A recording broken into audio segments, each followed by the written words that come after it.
Baik teman-teman, terima kasih sudah menghadiri pada malam hari ini ya, acara malam hari ini. Sebelumnya kita masuk dalam doa ya. Bapa dalam surga, kami meminta anugerah-Mu Tuhan pada malam hari ini. Kiranya materi yang disampaikan boleh memberkati setiap yang hadir, baik itu GKM maupun caregiver. Kami meminta urapan-Mu, minta pimpinan-Mu, dan Kau berkati setiap perkataan yang saya sampaikan, baik itu mengandung perkataan dari wahyu umum maupun juga mengandung dari firman-Mu Tuhan. Kiranya boleh memberkati setiap kami semua. Di dalam nama Tuhan Yesus kami berdoa dan ucap syukur. Amin. Saya share screen ya. Ah, bentar.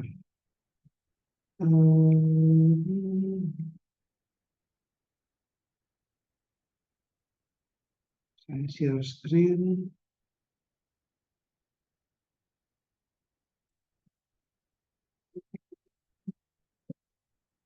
Kelihatan ya? Oke, ini adalah pelajaran tentang gimana belajar, bagaimana untuk belajar ya. Pelajaran yang satu hal yang menarik karena bukan pelajaran belajar ilmu ini atau itu, tapi pelajaran gimana kita harus belajar gitu, dan ada kaitan dengan juga pembelajaran ilmu saraf ya, neuroscience. Kalau teman-teman mau ikut lecture-nya itu bisa ambil di Coursera, itu gratis, tapi nggak dapat sertifikat. Kalau mau dapat sertifikatnya bayar gitu. Di Coursera ada. Saya bisa kasih, nanti kalau mau japri saya bisa kasih lihat. Nah, ini rangkumannya yang saya ajarkan hari ini itu rangkumannya. Dan saya tambahkan dengan materi-materi yang saya pelajari juga. Nah teman-teman, bagaimana belajar untuk belajar, dan ini bisa berkaitan dengan pergumulan kita dengan gangguan kesehatan mental untuk mengimprove hidup kita, memperbaiki hidup kita gitu ya. Nah, kita lihat ya, ada satu orang bisa baca ini, yang perumpamaan tentang talenta ini, siapa saja bisa baca? Dina boleh coba? Boleh, boleh. Bisa baca ya, Lina ya? Iya, Oke. perumpamaan tentang talenta.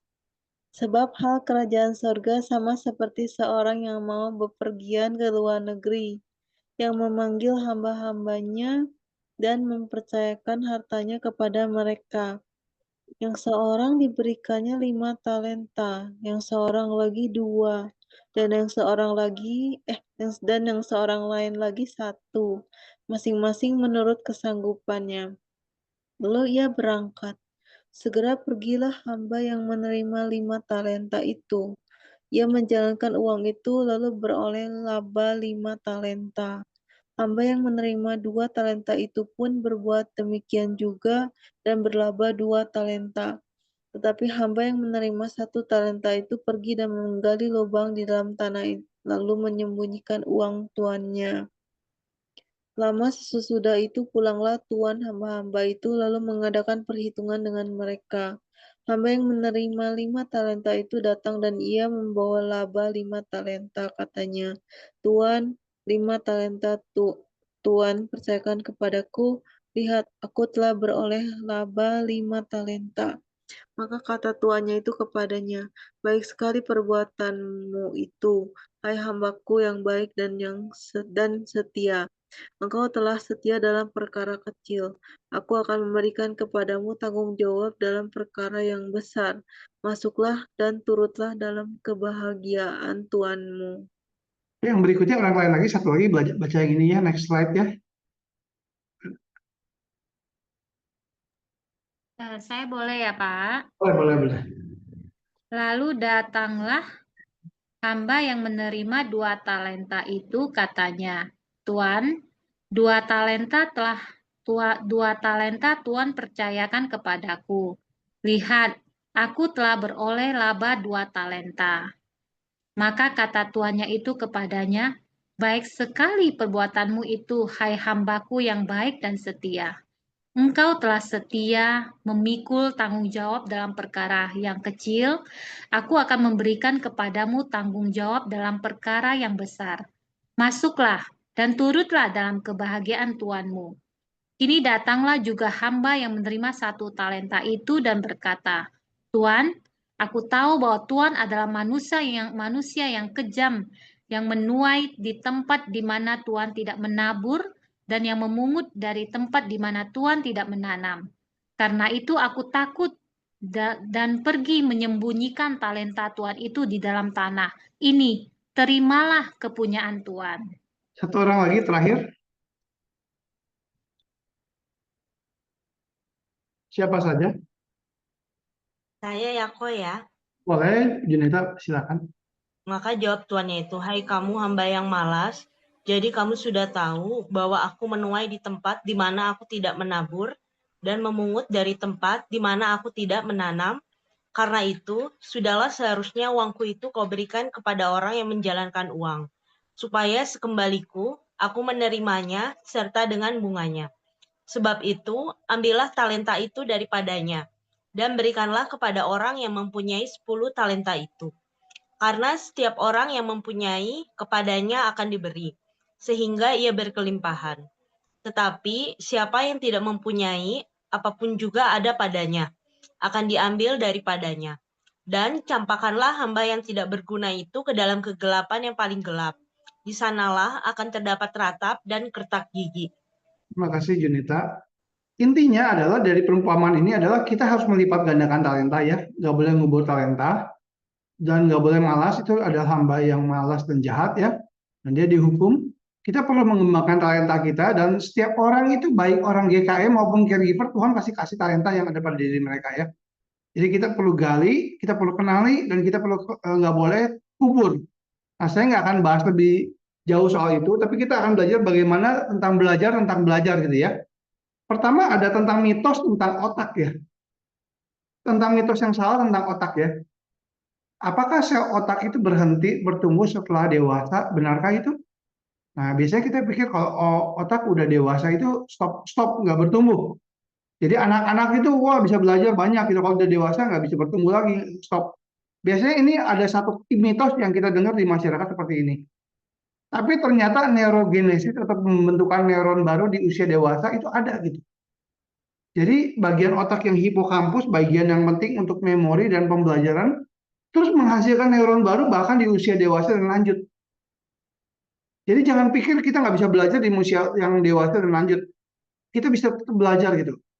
Penelitian ini menunjukkan bahwa latihan fisik, stimulasi mental, dan interaksi sosial mendorong neurogenesis, pembentukan saraf baru dalam otak. Nah, jadi kita harus pelajari ini mitos pertama ya. Mitos kedua adalah kita menggunakan sebagian kecil dari fungsi otak kita.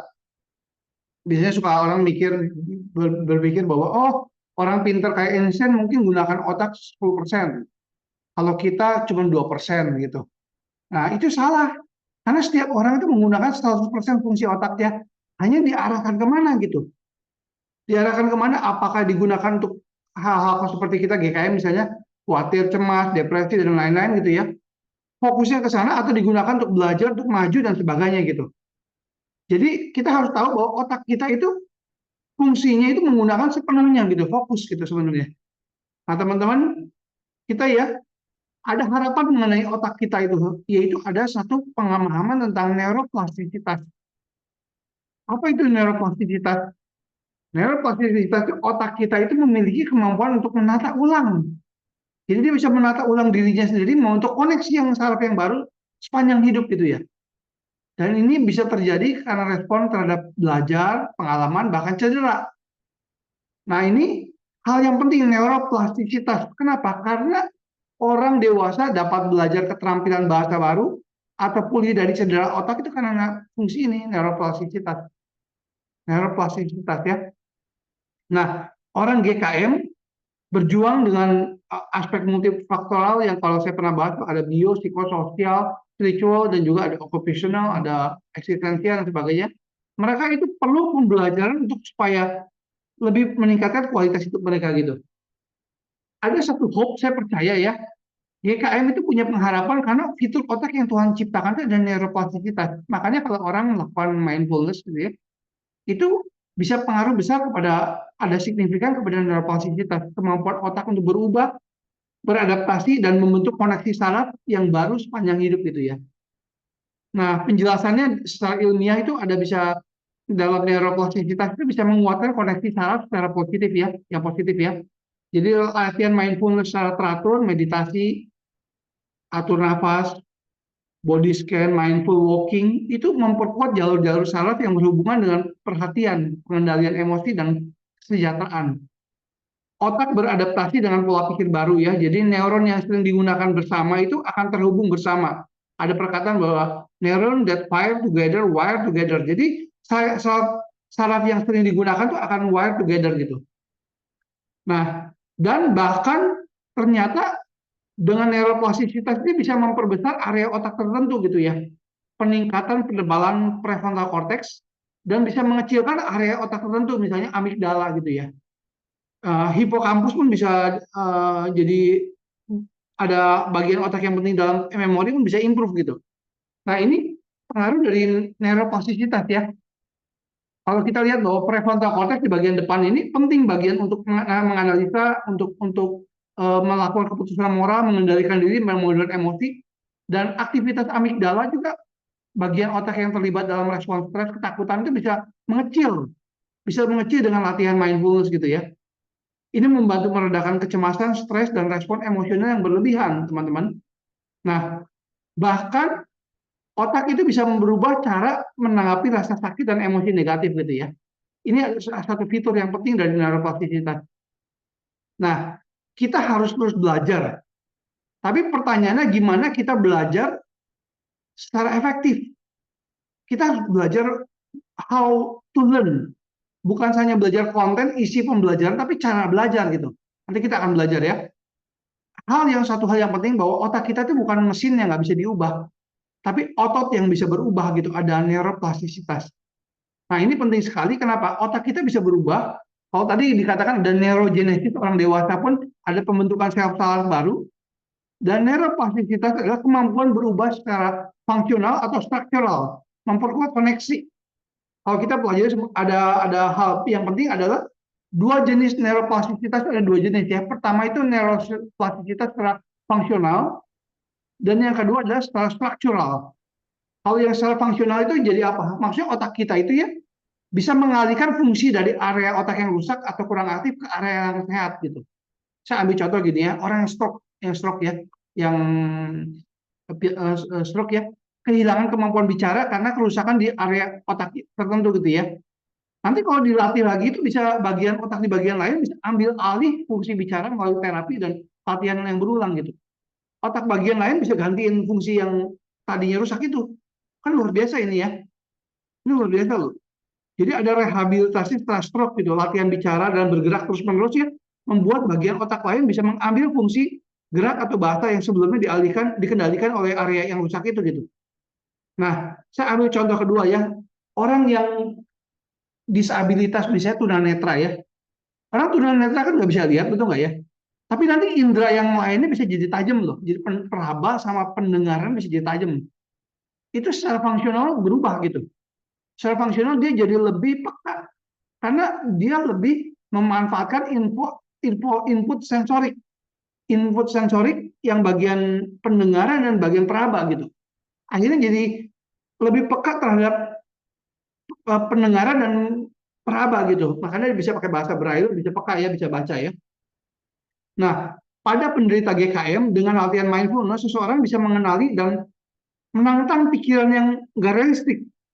Sehingga bagian yang logis, bagian prefrontal cortex lebih aktif daripada bagian yang berfantasi. Misalnya bagian limbik atau tempoparietal abnormal. Bagian yang, kalau orang bergumul dengan schizofren misalnya ya, bagian yang berfantasinya itu, yang berhalusinasi itu bisa lebih, prefrontalnya bisa lebih aktif gitu. Jadi menguasai yang lebih berhalusinasi, yang bagian yang lebih lain gitu, yang lain gitu ya.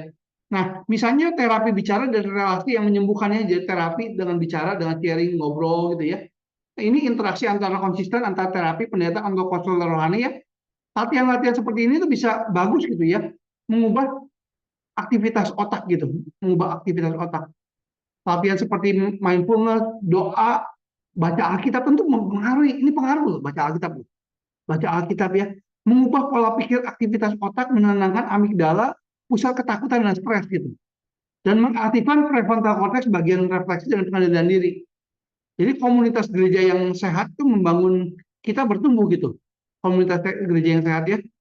Jadi kita juga bisa lebih dalam komunitas gereja, kita lebih sehat secara sosial, lebih bisa mengenali wajah orang, empati, bahasa tubuh, beradaptasi untuk berfungsi lebih sehat dalam hubungan sosial, walaupun misalnya kita pernah mengalami paranoid atau isolasi. Jadi bisa ada fitur baru lagi, belajar lagi untuk gimana lebih empati, mengenal wajah, bahasa tubuh, itu bisa terjadi gitu ya. Ini neuroplastisitas fungsional ya, neuroplastisitas fungsional. Tapi ada juga neuroplastisitas struktural, itu adalah bisa merubah volume misalnya tadi volume di dalam prefrontalnya bisa lebih besar dan amigdalanya bisa lebih kecil gitu.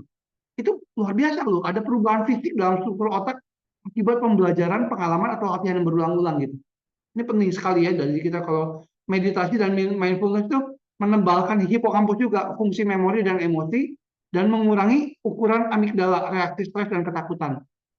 Nah teman-teman dalam Tuhan, tadi perkataan yang saya sebut adalah neuron that fire together, wire together. Jadi neuron saraf yang sering dipakai bersama-sama itu akan berkoneksi semakin lebih kuat gitu, semakin terkoneksi lagi gitu ya. Neuron yang sering aktif secara bersamaan akan memperkuat koneksi satu sama lain. Semakin sering dua neuron beraktivitas bersama, semakin kuat hubungan sinapsis di antara keduanya. Dan neuron yang jarang digunakan akan mati. Jadi ada seperti itu ya.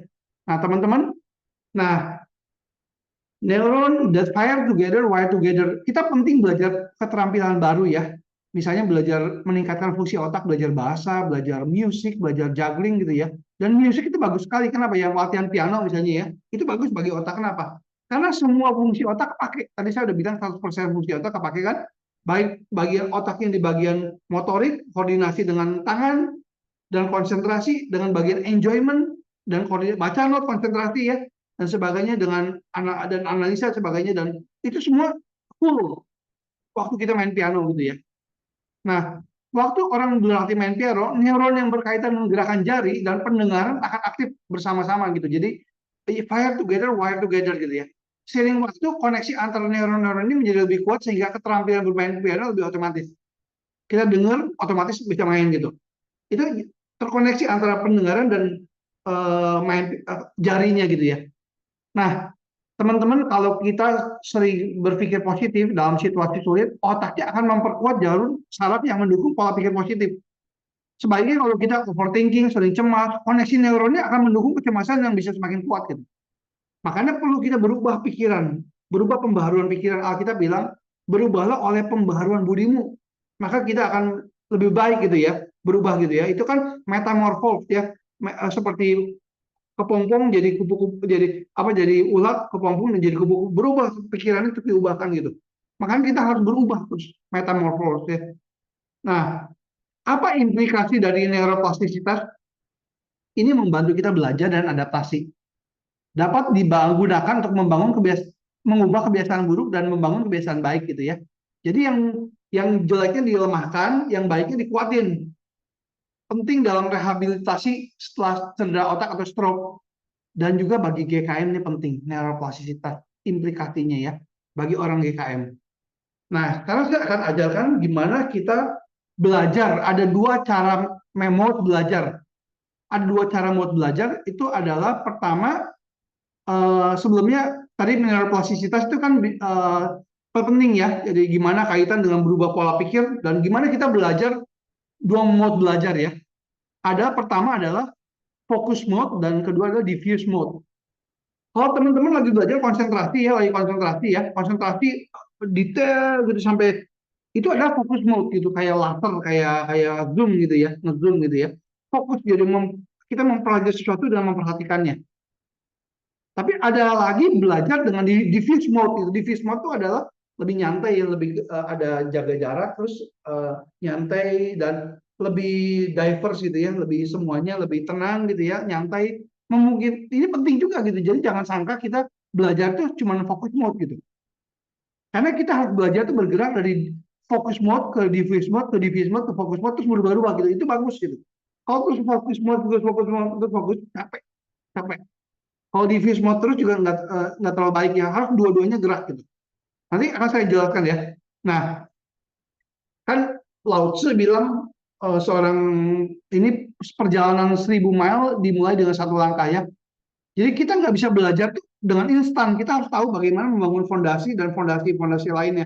Dan kita akan belajar tentang chunking. Chunking apa itu? Chunking itu adalah chunking itu belajar untuk belajar seperti sesuatu itu kadang-kadang waktu kita belajar tuh sesuatu nggak masuk akal gitu, susah gitu ya. Tapi kalau kita belajar seperti puzzle, chunking itu seperti puzzle, bagian-bagian kecil gitu ya. Nah, waktu kita belajar fokus mode itu waktu kita fokus konsentrasi itu kita tuh belajar pada chunking gitu ya. Belajar untuk membuat chunking gitu ya. Jadi kita bergantung pada working memory, otak kita yang bekerja dalam working memory untuk membuat chunking gitu. Nah, jadi sedikit-sedikit dikumpulin waktu kita fokus mode gitu ya. Waktu kita berkonsentrasi itu kita terus mengumpulkan bagian-bagian ya pembelajaran yang makin lama makin lengkap gitu. Nah, tapi jangan lupa jangan cuma chunking aja gitu ya. Ada bagian yang lain, take a break, tidur. Kalau kita belajar capek ya sampai lupa tidur ya, itu nggak bagus gitu. Karena tidur ternyata waktu tidur itu ya, saya kan pernah belajar di lecture neuroscience. Jadi bagian dari hipokampusnya itu bisa ngajarin ke bagian ini dari bukan hipokampus dari bagian dari memori bagian mana gitu ya, otak bagian mana dia ngajak kayak transfer ke bagian short long term memory gitu, long term memory. Jadi lebih paten gitu, lebih kerekam di long term memory gitu ya. Tidur itu penting dari membuat perbedaan yang signifikan kemampuan kita untuk memecahkan masalah, memahami materi baru. Tidur penting untuk pembentukan fitness, pembuangan racun dan penguatan bagian-bagian penting dari memori. Jadi teman-teman kalau teman-teman belajar terus belajar sampai lupa belajar sampai nggak tidur ya, itu nggak bagus gitu. Perlu udah belajar relax, istirahat, tidur. Nah ini nanti kita lihat bahwa adanya juga diffuse mode. Tadi kita bilang bahwa jangan belajar cuma fokus kepada konsentrasi, tapi kadang-kadang saya sering mengalami begini teman-teman. Kalau saya kan lagi programming ya, udah butek udah fokus seharian itu sampai konsentrasi tinggi tegang gitu ya.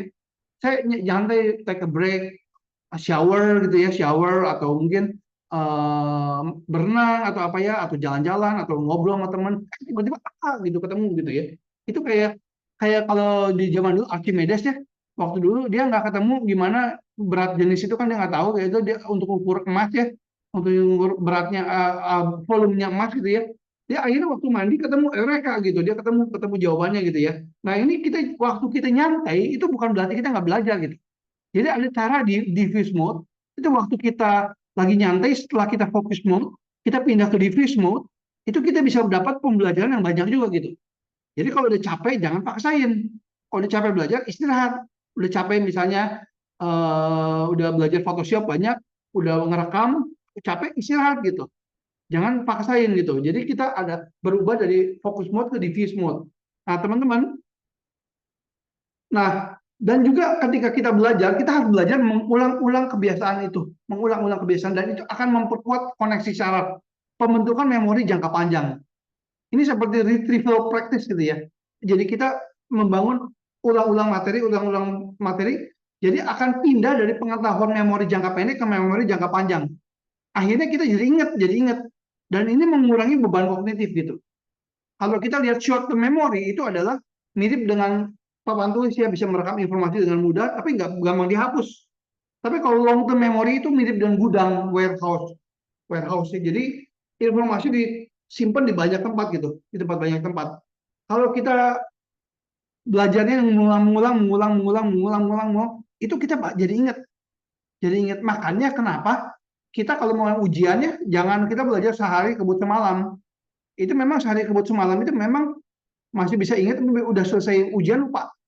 Paham nggak? Kalau kita sehari sebut ke malam, udah ujian lupa. Tapi karena kita hanya mengusahakan 5 jam misalnya kita belajar, itu nanti lupa gitu. Ada baiknya misalnya sehari belajar hari Senin sejam, hari Selasa setengah jam, misalnya begitu ya. Hari Rabu jadi 15 menit, itu lebih benar, lebih baik loh.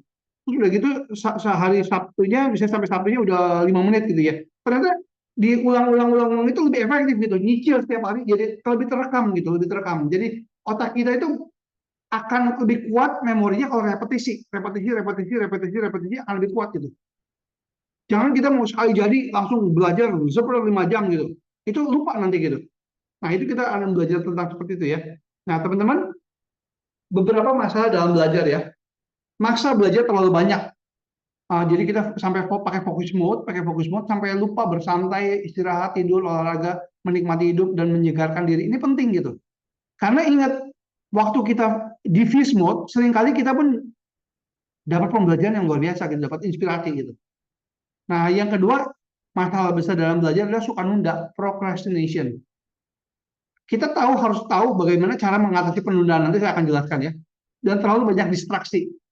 Nah, untuk belajar efektif itu jangan banyak distraksi, kita harus fokus, hindari semua gangguan sosial media. Jangan, saya ada teman saya ya, murid saya yang udah nggak deket ya, itu suara ringtone notification gitu. Coba sebentar saya denger aja mengganggu gitu ya, nggak ada kayak gitu lagi gitu ya.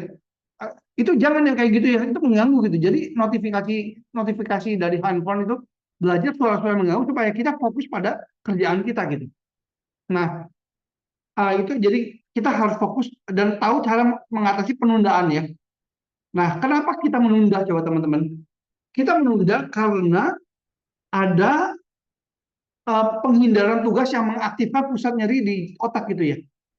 Nah, waktu kita menghindar tuh jadi lega, enak kita menghindar, jadinya kita nggak belajar gitu ya, nggak belajar jadi lebih enak ya. Tapi dalam jangka panjang ini bahaya gitu. Penundaan itu kebiasaan buruk yang mempengaruhi banyak dalam hidup kita gitu. Kita harus mengenangani emosi negatif ini gitu. Jadi dalam waktu kita, kalau kita kan dalam waktu nunda tuh kita selalu mikir, wah kalau saya mengerjain ini painful gitu ya. Caranya gimana, coba caranya? Jangan pikir banyak dulu. Misalnya teman-teman misalnya saya kalau mau belajar coding, dia mau ngerjain coding ya. Jangan mikir saya akan coding 5 jam. Jangan.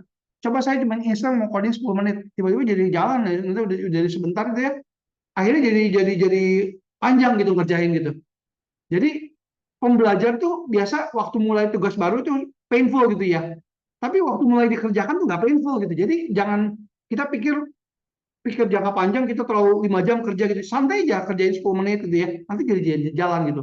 Seperti otomatis gitu ya. Nah, teman-teman, gimana mengatasi penundaan? Ini ada teknik yang namanya Pomodoro timer ya. Di handphone kalian juga bisa diinstal ya. Jadi gini, kita atur timer, ini terbukti teori ini benar terbukti ya. Jadi kita atur timer ya, 25 menit untuk belajar fokus. Udah gitu kasih reward kepada diri. Jadi ada sedikit dopaminnya, menikmatin gitu. Kita nikmatin udah misalnya tadinya saya kan mau nunda-nunda, sukanya sosial media, sosial Facebook gitu ya. Bilang nggak apa-apa kamu Facebook, tapi kalau udah selesai 5 menit Facebook, kamu belajar 25 menit. 25 menit Facebook, 25 menit belajar, kamu boleh nikmati kopi, boleh nyantai, boleh yang kamu suka gitu. Yang kamu suka, kasih reward supaya diri kamu seneng. Dan itu diulang terus, misalnya 25 menit belajar, kemudian reward berapa menit gitu. Reward 15 menit atau 10 menit, 25 menit belajar lagi, reward 5 menit gitu.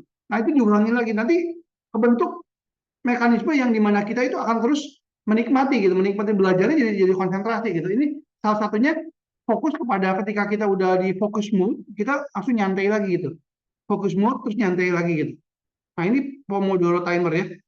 Nah, cara mengatasi penundaan, jangan fokus pada proses. Jangan fokus pada produk. Kita harus misalnya, saya mau belajar supaya saya dapat uang. Saya mau belajar supaya saya bisa menguasai ini. Jangan, tapi fokusnya pada proses. Nikmati belajarnya. Jadi fokus pada produk itu bisa terintimidasi itu jadi stres gitu ya. Ya misalnya kalau kita mau belajar Photoshop misalnya gitu ya. Jangan pikir saya akan bikin foto yang bagus-bagus dan semuanya. Jangan pikir panjang dulu, saya akan produknya gimana. Tapi saya mau nikmati, saya mau belajar. Just want to learn, kayak anak kecil mau belajar gitu. Saya mau belajar gitu. Fokus bukan pada tujuan akhir, tapi pada proses menjalaninya gitu. Ini kalau kita fokus pada produk ya, seringkali jadi stres gitu, karena kita jadi, aduh, saya belajar apa nih, nanti nggak dapat gitu ya. Tapi fokus pada proses gitu, nikmati aja, enjoy gitu, karena hidup ini indah gitu, Tuhan berikan banyak hal dalam hidup ini ya. Kita bisa belajar banyak gitu ya. Nikmati prosesnya teman-teman. Nah, teman-teman, ini juga penting ya. Enrichment environment ya, dan juga exercise ya. Ternyata lingkungan yang memperkaya itu penting. Maksud memperkaya itu gini ya. Ada tikus kalau disimpan di dalam ruangan yang cuma ada di box yang kosong gitu ya, otaknya ternyata nggak begitu berkembang dibandingkan tikus yang disimpan di dalam ada tempat yang ada mainannya, ada yang puter-puternya, ada yang gimana yang luncurnya, ada apa gitu. Si tikusnya bisa makin lebih pinter. Maksudnya apa? Kalau kita punya lingkungan yang membantu kita ya, misalnya ada buku di tempat kerja kita ada buku, ada tempat tulis, ada bahkan ada orang-orang yang bisa kita interaktif secara positif gitu ya. Itu akan membuat katalis dan membuat inspirasi gitu. Jadi kalau kita punya lingkungan yang memperkaya, itu kita akan membuat belajarnya jadi maju gitu. Dan juga ternyata olahraga juga membantu belajar gitu. Exercise ya, olahraga itu membantu dalam belajar. Itu kira-kira yang kalau kita mau belajar ya. Nah teman-teman, dan hal yang penting lagi adalah deliberate practice gitu ya. Kita udah belajar sesuatu, tingkatkan lagi gitu ya. Jangan diulangi di level pertama gitu. Misalnya teman-teman, ini kadang-kadang nggak mudah gitu ya. Kadang-kadang orang yang belajar kunci C naik ke kunci D, G, D, A minor, E minor dan sebagainya gitu. Jadi jangan stuck di tempat yang sama gitu. Jadi kita harus deliberate praktis gitu ya. Nah, beberapa strategi belajar ya. Ada yang bilang lakukan hal yang mudah dulu, tapi ada yang bilang lakukan hal yang suka dulu. Ini tergantung mode-nya kalian gimana ya. Itu bisa disesuaikan sebenarnya. Karena waktu saya baca lecture adalah sebenarnya belajar yang hal suka dulu. Tapi juga bisa ada waktu interview ternyata ada orang yang belajar hal yang mudah dulu gitu. Kalau lagi ujian kadang-kadang saya pikir kalau ujian kan mau dapat nilai bagus, jadi yang mudah dulu, yang susahnya belakangan gitu supaya cepat nilainya banyak ini ya. Tapi kalau dalam belajar kita yang susah dulu itu, jadi waktu yang belajar yang gampangnya jadi gampang gitu. Kalau lagi ujian memang kita mau yang gampang dulu ya supaya yang susahnya dieliminasi kan cuma 2 soal, yang susah jangan 2 soal terus dipikirin, yang lain nggak dikerjain jadi jelek nilai ujiannya ya. Ya lebih baik kita ngerjain yang mudah-mudah dulu, tapi yang susahnya belakangan. Tapi dalam belajar kita kalau kerjain yang susah dulu, otaknya dia terbiasa dengan yang rumit, jadi akhirnya yang gampang jadi gampang gitu. Nah ini ada perbedaannya. Nah, dan kita harus fokus dan hindari multitasking. Kita harus fokus dan hindari hal-hal yang bareng-bareng, karena sebenarnya nggak ada multitasking dalam arti yang sebenarnya ya. Multitasking adalah sebenarnya kita pindah dari satu job ke job yang lain gitu, dan mengurangi efisiensi pembelajaran. Nggak ada sebenarnya multitasking. Kalau hanya switch dari satu job ke switch dari job yang lain gitu ya. Kalau komputer itu bisa multitasking, kalau kita manusia nggak bisa gitu ya. Kalau kalian lagi masak sambil baca buku nggak bisa gitu ya. Mungkin kalau lagi nyetir sambil handphone ya masih multitasking lah ya. Tapi bahaya kan, bisa konsentrasinya bahaya ya. Makanya multitasking sebenarnya dihindari dalam belajar gitu ya. Dan penting juga dalam strategi belajar itu kasih reward pada dirimu sendiri. Jadi kalau jadwalkan, beri hadiah pada diri sendiri. Oh kalau saya udah dapat belajar ini, saya boleh makan ini gitu. Jadi dopaminnya di setel untuk menikmati belajar gitu.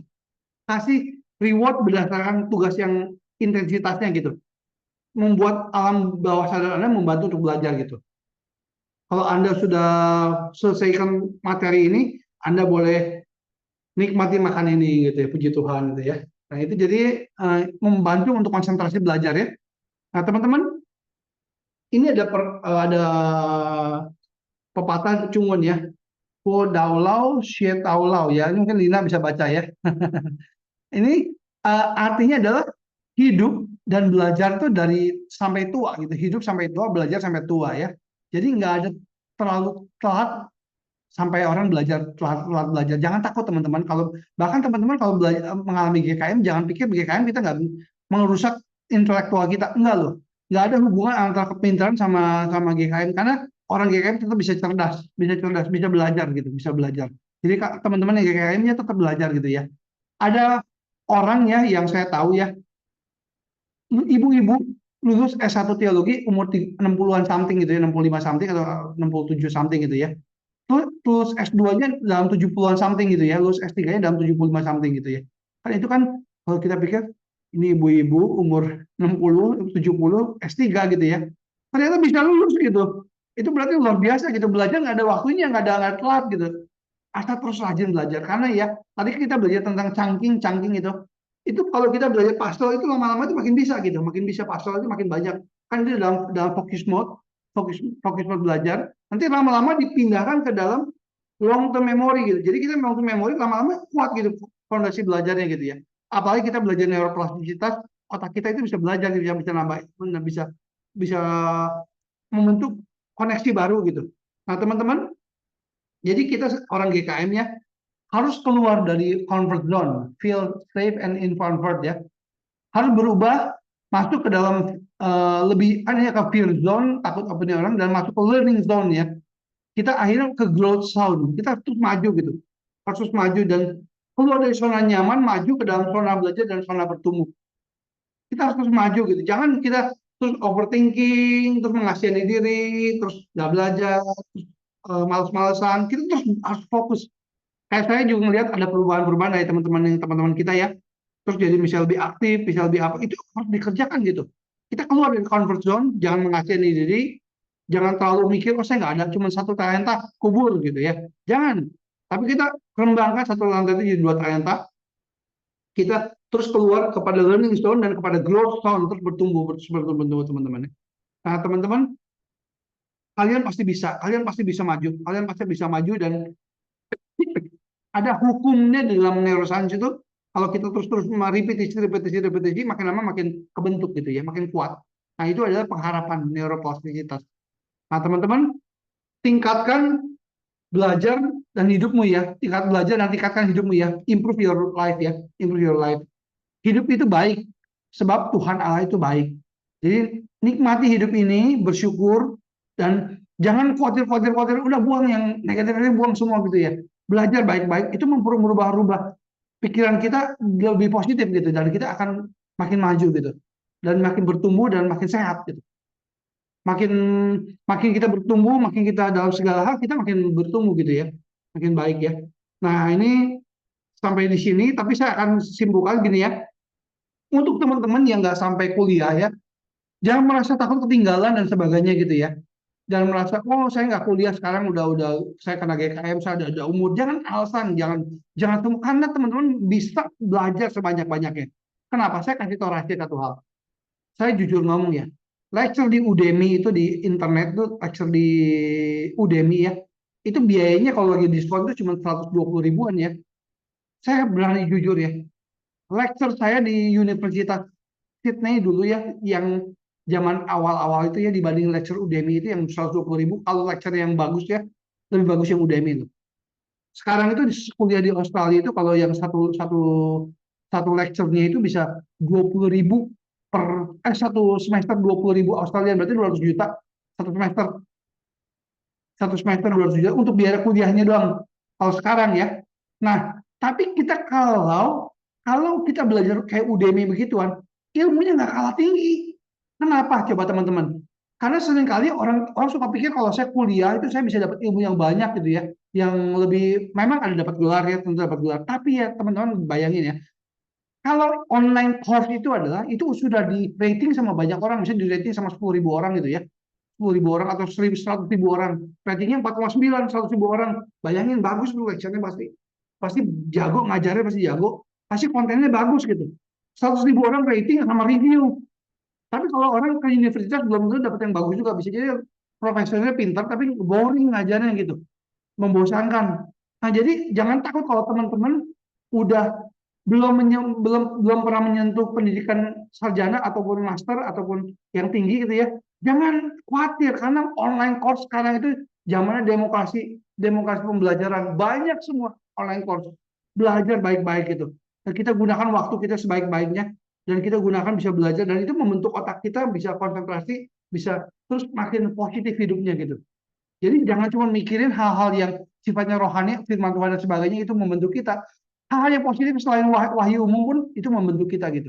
Membentuk kita lebih baik gitu. Karena semua yang dari pemberian yang ada dari Allah itu semua baik adanya. Semua pemberian Allah berasal dari Bapa yang segala sumber terang ya. Yaitu pemberian dari Tuhan itu baik semuanya gitu. Kita harus belajar sebaik-baiknya teman-teman. Nah, kira-kira itu yang mau saya bagikan. Kalau ada teman-teman yang mau bertanya, silakan siapa saja. Saya coba menjawab sesuai dengan yang bisa saya bawakan ya. Kalau ada yang mau bertanya, silakan ya. Nggak mau apa? Kamu koder? Nih, pegang dia tahu kodenya. Kak, ya. Itu juga. Ada yang mau tanya? Lina mau tanya. Ya, gimana Lina? mengubur talenta itu sama dengan tidak mengembangkan talenta ya? Ya, betul, betul, betul. Nggak mengembangkan talenta. Jadi ya dibuang aja, nggak dikerjakan, nggak dilipat gandakan, ya nggak dikerjain. Kalau misalnya Lina kan punya talenta misalnya merajut, menggambar, dan juga bisa bahasa Mandarin, kamu harus pakai talenta itu gitu ya, dipakai terus dipakai, dikembangkan, mengembangkan terus, dinikmati aja gitu kan, makin pertama gitu, makin pertama ya. Kalau nggak kalau mengubur talenta tuh kamu pikir, ah saya cuma bisa talenta cuma satu gitu ya, saya nggak mau kerjain, tidur tiap hari tidur gitu. Nah itu mengubur talenta gitu. Itu Oh, pas. bertanya satu lagi. Gimana gimana? Mama saya tuh pintar masak. Mama Hmm. saya pintar masak, tapi dia gak mau jual masakan karena dia bilang eh kan kalau jual masakan itu kadang pembeli bilang kurang asin, kurang manis, jadi capek gitu. Dengarnya capek gitu. Itu gimana caranya gimana? Kan kalau Ya, talentanya nggak dipakai sayang ya. Tapi kalau ya, ya. gimana ya? Kan kita gini, kalau kita ada orang lainnya itu kita doakan aja ya, karena kita nggak bisa rubah orang ya, nggak bisa diubah orang ya, kita nggak bisa paksain orang, apalagi orang tua ya. Dan jadi kita fokus yang bisa kita rubah aja diri kita sendiri, dan kita mendoakan orang lain juga ya. Memang kalau orang yang secara umum tuh di Amsal kan bilang ya, orang yang nggak mengembangkan talenta, orang yang males gitu ya, itu kan bilang, oh di luar ada singa, saya bisa ketemu gitu. Itu kan itu bahasa kasarnya gitu. Saya kalau buka pintu keluar ketemu singa gitu. Itu kan nggak mau keluar, maksudnya gitu, nggak mau kerja. Itu tapi kita nggak boleh mikir begitu gitu. Jangan ada perkataan begitu. Itu lucu juga, ada agak ekstrim ya. Nah, jadi kita harus belajar untuk mengembangkan yang kita sudah diberikan Tuhan ya. Dan mengembangkan talenta itu ya membuat kita hidupnya lebih baik gitu. Membuat kita bertumbuh, bukan cuma hal. Kemarin saya ngajar di dalam chapel yang kemarin ya, chapel yang kemarin persekutuan doa, bahwa semua hal itu kudus, bukan cuma hal-hal gerejawi aja gitu. Jadi kita bukan cuma belajar firman Tuhan aja yang mempertumbuhkan kita belajar apapun itu semuanya baik gitu, semuanya baik. Dan firman Tuhan tentu paling baik gitu, tapi semuanya baik dalam wahyu umum juga gitu. Jadi Kira-kira bagusnya saya jualan makanan nggak kok? apa? Jadi mama saya bagusnya jualan makanan nggak? Itu sebenarnya seperti Coach Jeffrey bilang, itu keputusan di tangan mama ya. Tapi kamu doakan aja supaya mama bisa berkembang gimana gitu. Itu kamu nggak bisa atur juga sih, nggak bisa atur Iya, juga gitu.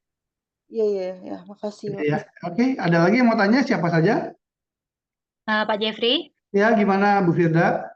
nah gini Pak, saya ada kepikiran dua pertanyaan. Yang pertama gini ya Pak, Ah, cara kita untuk melatih atau menumbuhkan kebiasaan baik. Misal dalam hal kita berolahraga gitu ya Pak ya. hmm, Itu tekniknya menurut Bapak apa? Maksudnya kan misal olahraga kadang kalau baru mulai kan berat ya Pak. Nah ya, itu ya, caranya supaya kita bisa konsisten. ya, Itu. ya, ya, Terus ya. yang kedua Pak, dalam hal multitasking, perempuan itu paling jago dalam multitasking Pak. Ya, Sambil masak ya, bisa oke, oke, dengar oke, oke, lagu, oke. bisa Ya, ya, bisa ya. sambil Tangannya syuting. banyak ya, tangannya banyak ya. Iya.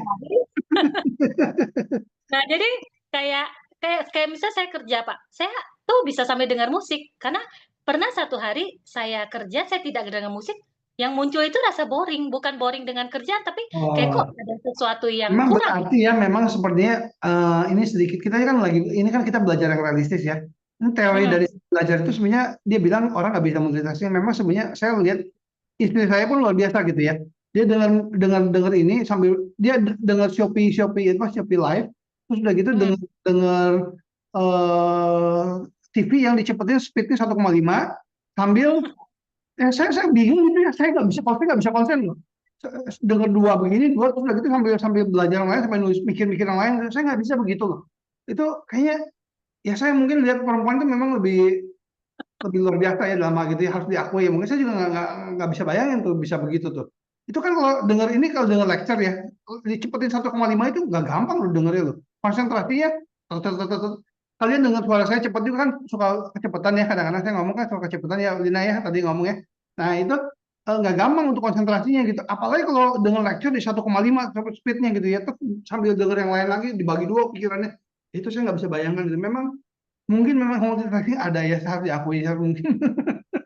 Ya kita coba revisi revisi yang kita bisa praktekkan ya, yang kita praktek. Tapi yang saya pelajari dari lecture Learn How to Learn, kalau fokus belajar itu lebih baik fokus Bahkan kadang-kadang kalau kita ngerjain matematika ya, saya tahu ya, kalau matematika itu nggak bisa sambil cuman dengan musik yang ada kata-kata gitu ya, itu nggak bisa loh. Harus instrumental masih bisa gitu ya. Tapi kalau misalnya ada mungkin ada tipe orang tertentu bisa ya, tapi lebih baik kalau denger ngerjain soal matematika yang berat itu ya, mending fokus gitu, tenang gitu, fokus. Ada yang bisa pakai musik instrumental, ada yang bisa apa. Tapi kalau musiknya bersuara itu mengganggu loh kalau menurut saya loh. Kecuali kalau kerjaannya sambil telepon, sambil sambil kan kayak Bu Fida kan sambil telepon gitu ya Bu Fida ya. Sambil sambil ketik-ketik, sambil bisa sana sini gitu. Itu mungkin lebih lebih lebih nggak membutuhkan konsentrasi yang seperti ngerjain kalkulus misalnya gitu. Ini saya lagi ini ya, misalnya gitu ya. Ya gitu. Nah, tadi pertanyaannya soal kebiasaan ya, Bu Fida ya. Olahraga Tentang ya. benar-benar Pak, membangun kebiasaan baik itu bagusnya Sama-sama PR kita sama-sama ya, PR kita sama-sama. Tapi kalau saya sih belajar gini ya, seperti tadi yang bilang itu jangan mikir dulu harus berenang 10 lap gitu ya, 10 keliling. Kadang-kadang kita berenang 10 keliling udah mikir, aduh udah malas, tuh badan lagi lemas gitu ya. Pikir coba, saya bisa nggak satu dua atau dua belah balik dulu. Lama-lama nikmati jalan juga gitu. Jadi jangan pikir nyemplung dulu ke air, lama-lama berenang gitu. Jadi mikirnya jangan terlalu panjang dulu gitu, jangan terlalu di plan harus. Kalau saya mikirnya begitu, saya cobain begitu ya. Kadang-kadang kalau badan saya lagi lemes, saya biasanya kan bisa sampai 15 kalau lagi sehat ya. Kalau lagi lemas saya cobain, bisa dulu aja saya, yang penting untuk nyemplung udah bagus. Jadi kita nggak usah, kalau saya sih karena saya bipolar, saya nggak terlalu maksain terlalu terlalu forcing untuk jadi atlet gitu, untuk jadi atlet, untuk jadi harus steril atau badannya atau harus apa. Saya biasa, yang penting ada olahraga gerak, udah sehari setengah jam udah cukup bagi saya gitu. Nah mungkin mikirnya yang penting sehat, bergerak dulu gitu ya. Kalau untuk GKM kan yang penting bergerak dan jangan mikir terlalu muluk-muluk gitu. Nanti jadi down gitu, terlalu kita berpikir pada produk akhir, tapi lebih baik kita berpikir pada prosesnya gitu. Ngerti ya Bu Fida ya? Pada prosesnya, jangan pada produknya gitu. Yang produknya saya harus jadi six pack misalnya gitu. Wah, stres gitu. Udah jadi mikir saya jalanin aja gitu ya Pak Jeffrey nikmatin ya. aja. Hah? Jalanin aja gitu ya Pak, jalanin dulu gitu ya. Jalanin aja, jalanin aja. Jangan bertahap dan nikmatin ya prosesnya, nikmatin waktu sambil olahraga, sambil nikmatin alam. Dan kita jadi ada kebiasaan enak gitu lah waktu olahraga gitu. Kalau saya sih Hmm. begitu. Ada lagi teman-teman ini mau kasih komentar atau mau belajar, mau nanya? Saya itu Gimana ya? suka lost memory. Jadi Memori ya. tengah-tengah bicara hilang, nggak ada. Apa ya? Mau ngomong apa ya? Semenjak kapan Ega? Semenjak kapan? Semenjak kapan nih? Semenjak keluar dari SJMM. Oh iya. Rawat inap. Rawat inap ya. Ya. Semenjak masuk rumah sakit ya berarti ya? Iya. Jadi doa pun lagi doa Bisa lost ya? hilang. Tapi Ega jangan salah ya Ega, otak kita tuh memang itu mungkin ada sesuatu, tapi bisa dilatih pelan-pelan Ega. Misalnya kayak waktu Ega ketemu sama kita di Jakarta itu, kamu banyak sharing panjang, suaranya lancar loh. Lancar, kamu rasa nggak? Kita kan misalnya teman-teman sampai tepuk tangan muji semua, kalau harusnya direkam gitu katanya kan gitu kan. Itu jadi pelan-pelan itu kita makin latih itu kita makin konsentrasi gitu, makin konsentrasi. Jadi itu memang harus repeatable ya. Pak Jeffrey juga sebenarnya dari dulu percaya nggak percaya, saya tuh susah baca. Kalau baca tuh dulu di Australia itu saya tiga bulan lagi summer itu 7 jam di library ya. Saya tuh baca tuh sebenarnya konsentrasi itu pecah-pecah. Tapi bisa ngerti nangkep poinnya, tapi punya mentafsirkan sendiri gitu, jadi nggak konsentrasi gitu. Karena pikiran saya loncat gitu. Nah, cuman saya nggak peduli. Yang penting saya belajar fokus. Jadi saya anggap ini sebagai kelemahan dan sekaligus kelebihan gitu. Jadi bisa ada kreativitas yang kadang-kadang keluar dari konteks gitu. Tapi walaupun sebenarnya kalau belajar benar-benar itu kurang setia terhadap konteks aslinya gitu ya. Tapi saya pikir kalau saya stres jadi pusing gitu ya. Berarti saya nikmatin aja belajar dulu. Dan saya anggap ini kelemahan sekaligus kelebihan gitu. Nah, akhirnya saya bisa belajar cepat gitu. Belajar apa cepat, apapun cepat gitu. Gitu. Kira-kira begitu ya. Jadi di repeatable aja, diulangi Ega. Saya juga kan lama-lama makin baca makin bagus gitu, makin baca. Jadi kita kalau orang GKM ini kalau sering kambuh ya, itu sebenarnya otaknya lebih rusak, betul nggak? Ya lebih rusak ya. Kalau kita sering kamu, saya kan kamu udah 11 kali perawatan ya. Tapi sebenarnya saya pernah dengar dari siapa, Dokter Ahmad atau Dokter Kabul ya. Dia bilang intelektual kita nggak pernah hilang gitu. Intelektual kita nggak pernah hilang gitu. Jadi tetap kita bisa latih lagi gitu. Pernah tahu nggak ada orang yang kehilangan kemampuan bicara karena trauma gitu, trauma kejatuh gitu ya. Jadi nggak bisa ngomong, lupa ini pernah dengar ada gitu ya. Ternyata beberapa bulan tidur, banyak tidur, istirahat, terus dilatih lagi belajar bicara, lama-lama bisa lagi gitu, bisa lagi. Otak kita tuh ada neuroplastisitas gitu, luar biasa gitu. Oke. Bisa bisa ngerti ya, Pega ya. Ya, ya, oke. Oke, siap. Ada pertanyaan lagi? Boleh Pak, saya Pak, bisa Pak. Silakan Ibu Linawati, silakan. Maaf Pak, baru bergabung lagi. Iya, nggak Ini apa-apa, welcome. Kapan-kapan mau join lagi nggak apa-apa, Bu. jadi terbuka lagi gitu pikiran saya, ini ikuti yang sekarang. Kan anak saya schizophrenia, dia itu Ah, banyak keinginan.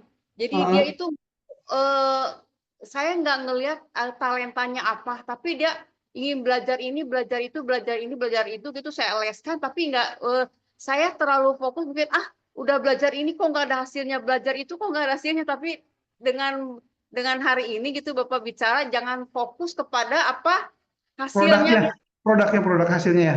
Tapi prosesnya ya. belajarnya ya Pak ya. Iya, iya, iya, betul, betul. Paling proses belajar nikmatin aja.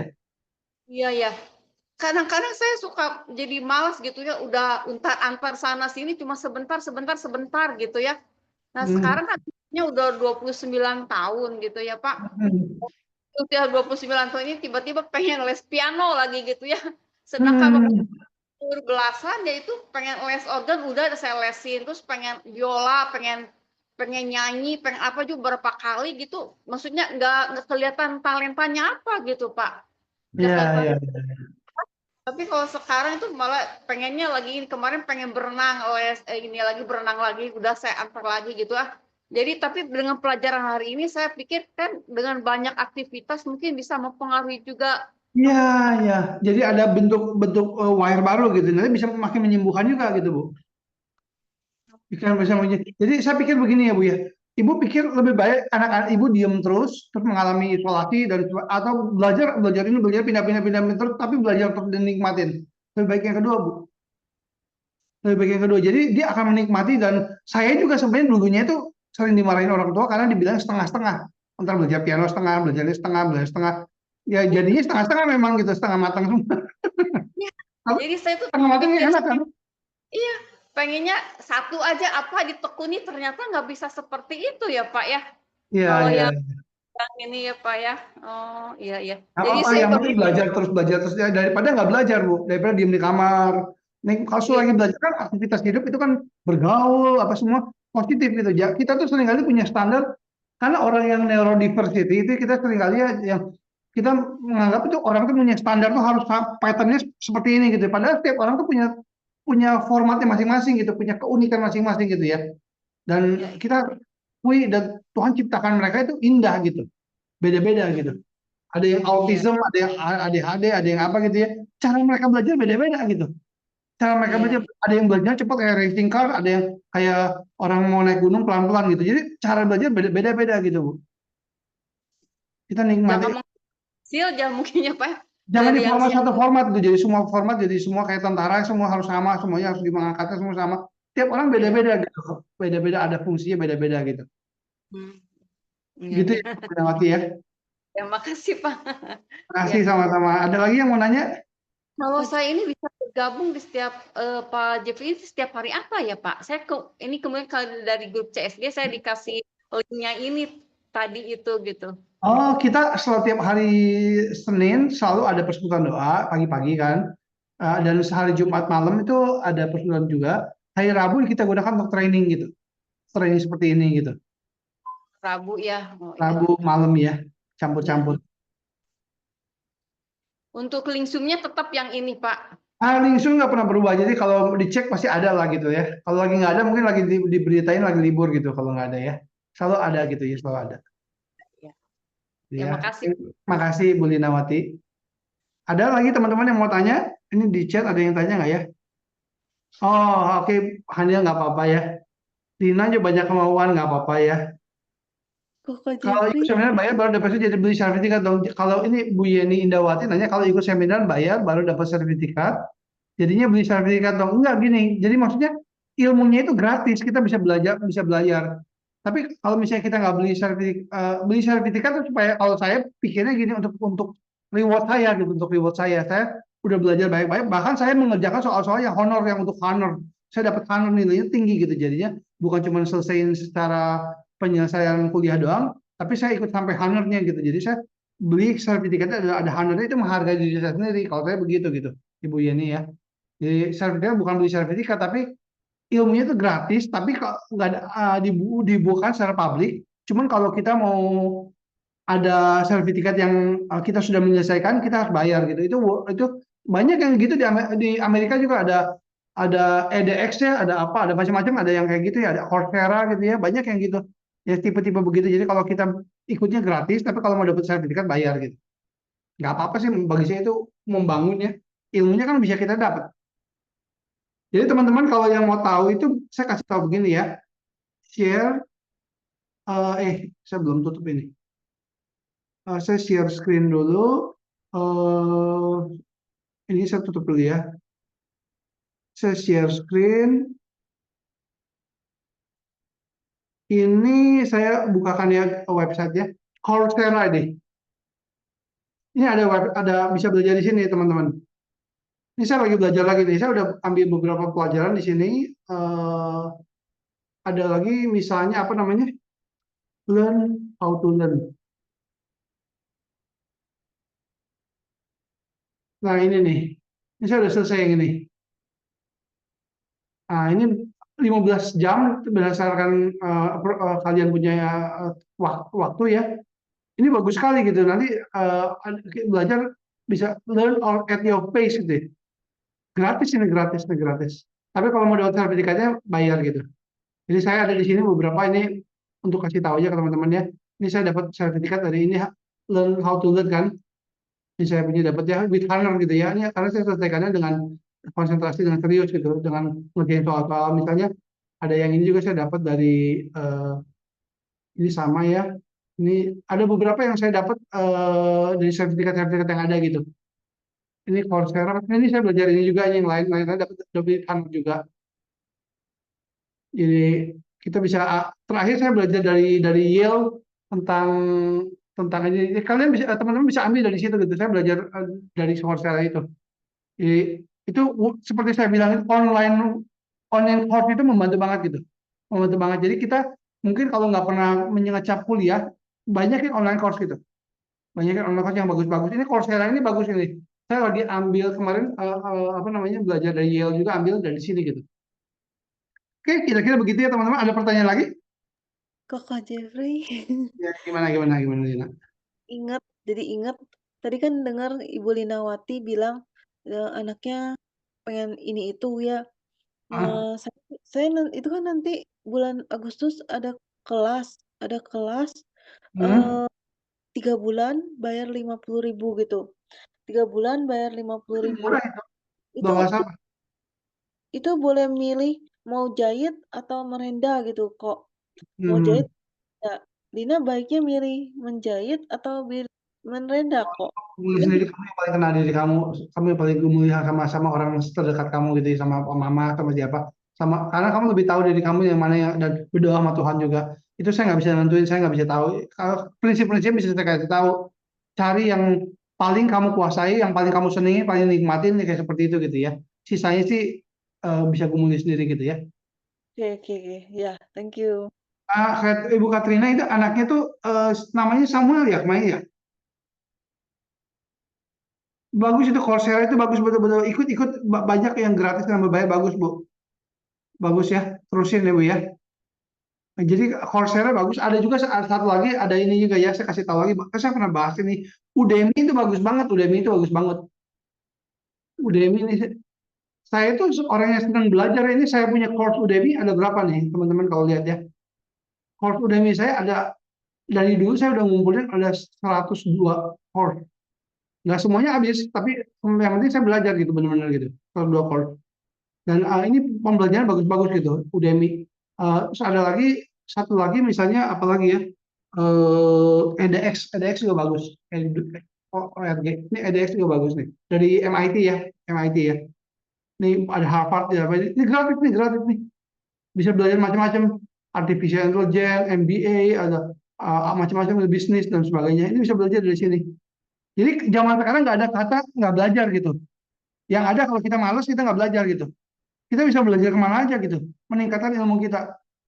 Banyak benar-benar teman-teman banyak sekali. Tadi Coursera juga banyak gitu. Jadi lain kali saya bisa kasih tahu gitu. Nah ikut. Iya iya betul. Teman ini anak Ibu Katrina. Ibu Katrina bisa buka suara nggak? Itu anaknya saya lupa ya. Namanya Samuel bukan Bu?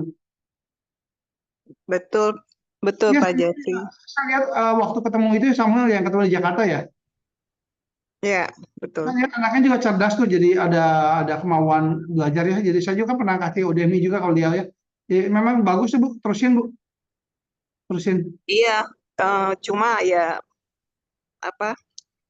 Ya memang kadang kursusnya juga segala macam gitu. Kadang yang psikologi, yang IT, udah banyak banget yang di maunya gitu. Tapi ya udahlah, kalau saya pikir dia sukanya itu ya udah itu. Baik. Nggak apa-apa, lebih baik belajar daripada sakit tapi nggak belajar, betul nggak Bu?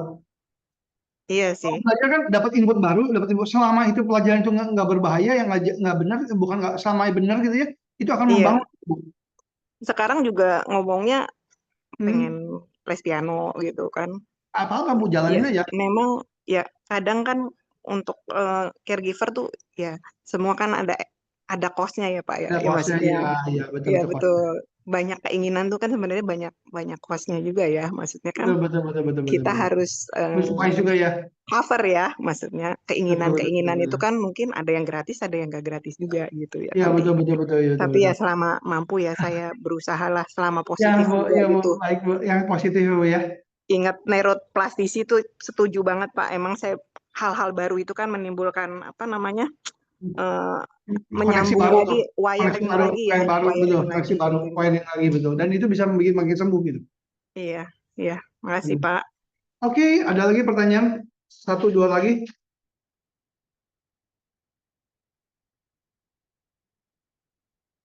Atau ada yang mau respon? Silakan siapa saja. Koko Jeffrey, maaf yang ditulis belum dijawab. Siapa aja yang nulis? Junita, Junita ada bilang apa Junita ya? Coba dibacakan coba. bahasa Inggris.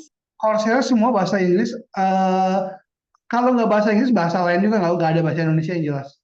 Ada bahasa lain, ada mungkin di Coursera ada yang lain. Tapi yang jelas nggak ada bahasa Indonesia. Kalau Udemy masih ada Indonesia.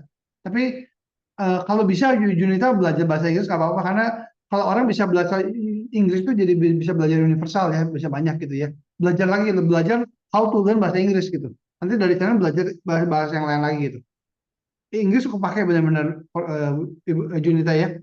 Belajar bahasa Inggris baik-baik gitu. Nanti kamu bisa kesempatan belajarnya lebih luas. Eh, Oke, ada lagi yang mau nanya? Siapa lagi? Satu, dua lagi? yang Koko pelajari bisa ingat semua kok. Nah, kan tadi yang kepake bisa lupa. Yang kita yang sering wiring itu, yang sering wiring kita pasti ingat gitu. Kan Oh iya. wiring itu akan masuk ke dalam long term memory, jadi long term memory. Kalau kita belajar biasa cepat-cepat gitu ya di sistem kebut semalam, kita itu nyimpen memori kita tuh di hipokampus terus indexing gitu ya, indeks. Tapi itu cepat lupa gitu. Tapi kalau kita nyimpen di long term memory ya, long term memory itu efektif gitu, lama hilangnya gitu, lebih bagus gitu. Makanya kita harus repeatable terus diulang-ulang-ulang. Kok ya gak belajar hal-hal yang banyak yang besar aja banyak lupa juga gitu. Tapi kan gini ya, belajar 100 lupa 5, lupa misalnya belajar 100 lupa 95, tinggal 5 daripada belajarnya 5 lupa. Lebih baik makin banyak belajar, lupanya nggak apa-apa gitu, yang penting ada dapat lebih banyak gitu ya, kira-kira begitulah. Ini cuman tambah-tambah. Oke, ada lagi?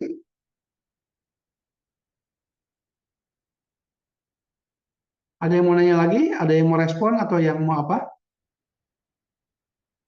Kalau nggak ada saya tutup nih. Ibu Kelly atau Ibu Novianti atau Ibu Devi atau Ibu Nungki atau Ibu Yeni, Ibu Sinta, Ibu Melva, Pak Agus, Pak Edi, Ibu Ana atau siapa yang mau nanya? Nggak ada ya? Kita tutup dalam doa aja ya. Siapa bisa tutup dalam doa ya? Minta Ibu Linawati ya tutup dalam doa ya. Masih mute Bu, masih mute, masih mute.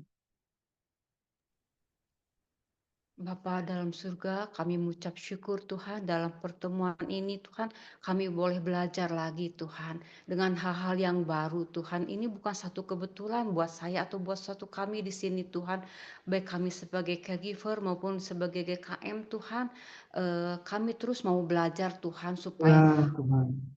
Tuhan sesuatu yang daripadamu adalah baik dan Engkau adalah Allah yang Amin. baik kami Amin. Tuhan. Engkau Allah yang setia buat kami Tuhan. Rencanamu indah bagi setiap kami Tuhan, baik kami sebagai caregiver maupun GKM Tuhan, kami percaya dalam perjalanan hidup kami adalah proses yang masih kami harus lalui bersama Engkau. Namun kami Tuhan mohon pertolongan-Mu senantiasa supaya kami juga diberi kekuatan dalam menghadapi situasi bagi caregiver maupun GKM Tuhan dalam mengatasi diri kami sendiri mungkin Tuhan dengan cara-cara kami biarlah kami boleh bersandar kepada Engkau. Kami percaya Tuhan kehidupan yang sempurna bila kami nanti bertemu dengan Engkau. Terima kasih Bapak untuk malam hari ini. Engkau berkati setiap orang yang ada di dalam grup ini. Juga untuk Pak Jeffrey, Tuhan terus berkati di dalam setiap apa yang disampaikannya boleh menjadi berkat bagi kami semua. Terus Tuhan juga berikan kesehatan untuk Pak Jeffrey, untuk keluarganya Tuhan, untuk terus berkarya. Hanya di Amin. dalam Tuhan Yesus Kristus kami sudah berdoa mengucap syukur. Haleluya. Amin. Amin. Terima kasih teman-teman untuk udah hadir ya. Nanti kita kapan-kapan ketemu lagi ya. Ya, Terima kasih. makasih teman-teman. Ya, terima kasih Pak Ega, Jeffrey. Bu Sinta, makasih. Bu Melva, Bu Katrina, Lena, Bu Ana. Ya, makasih Bu Nungki, Pak Edi, Pak Aku Kelly, dan semua ya. Makasih semuanya. Bye.